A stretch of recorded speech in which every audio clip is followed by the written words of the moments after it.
Sir, ASEAN കരാർ നമ്മുടെ രാജ്യത്തെ കാർഷിക മേഖലയെ വളരെ ഗുരുതരമായി ബാധിച്ച കരാറാണ്.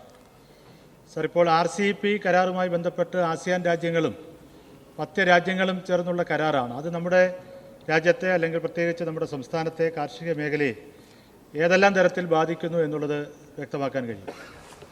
സാർ, അങ്ങേയറ്റം ഒരു ബുദ്ധിമുട്ടേറുന്ന ഒരു കാര്യം തന്നെയാണ് ഈ ചൂണ്ടിക്കാണിച്ചത്. ഞാൻ രാസവളത്തിൻ്റെ വിലയുമായി ബന്ധപ്പെട്ടിട്ട് 1991 വന്ന നിയന്ത്രണങ്ങളും നടപടികളെക്കുറിച്ചും പറഞ്ഞു. വളരെ ആവേശത്തോടു കൂടിയിട്ടാണ് അന്ന് ഇത്തരം കാര്യങ്ങളെ നമ്മുടെ ഭരണാധികാരികൾ വാരിപ്പുണർന്നത്.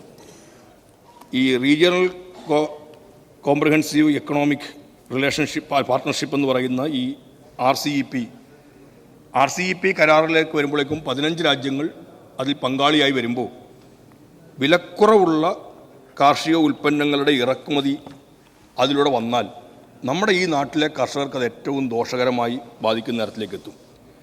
ചെലവ് കുറഞ്ഞ ഉൽപ്പന്നങ്ങൾ ഇറക്കുമതി ചെയ്യുമ്പോൾ നമ്മുടെ നാട്ടിലെ ആഭ്യന്തരമായി ഉൽപ്പാദിപ്പിക്കുന്ന കർഷകർക്ക് പിടിച്ചു നിൽക്കാൻ വല്ലാത്ത പ്രയാസമായി തീരും. ഇതെല്ലാം തൊഴിൽ നഷ്ടം, മറ്റ് ചില രാജ്യങ്ങൾക്ക് അത് ഏറ്റവും കൂടുതൽ പ്രയോജനകരമാവുന്ന തരത്തിലേക്ക് എത്തും. നമ്മുടെ കാർഷിക മേഖലയ്ക്ക് RCEP കരാർ അങ്ങേയറ്റം ദോഷകരമാവും.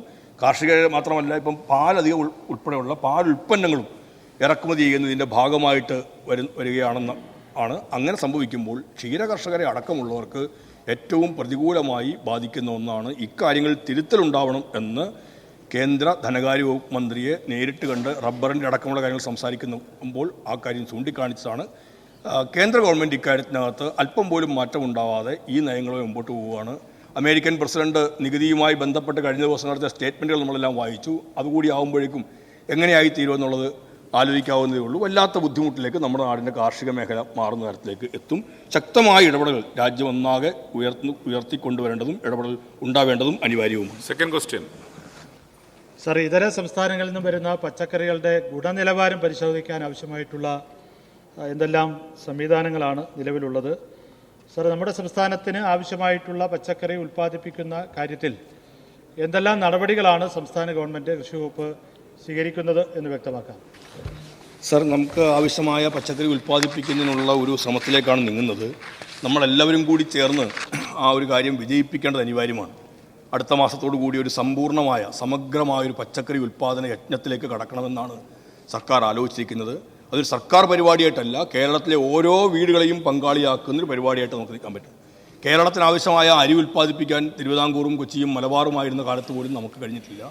ഇപ്പോൾ വയലുകളുടെ വിസ്തൃതി കുറഞ്ഞിരിക്കുന്ന സാഹചര്യത്തിൽ ഇപ്പോഴും നമ്മുടെ മുമ്പിലൊരു പ്രയാസവും പ്രതിസന്ധിയും എല്ലാമാണത്. എന്നാൽ നമുക്കാവശ്യമായ പച്ചക്കറികളും പഴവും ഇലവർഗ്ഗങ്ങളുമെല്ലാം ഇവിടെ തന്നെ ഉൽപ്പാദിപ്പിക്കാൻ കഴിയും എന്നിരിക്കെ മറുനാടുകളെ അതിനുവേണ്ടി ആശ്രയിക്കുന്നൊരു രീതി ശരിയല്ല.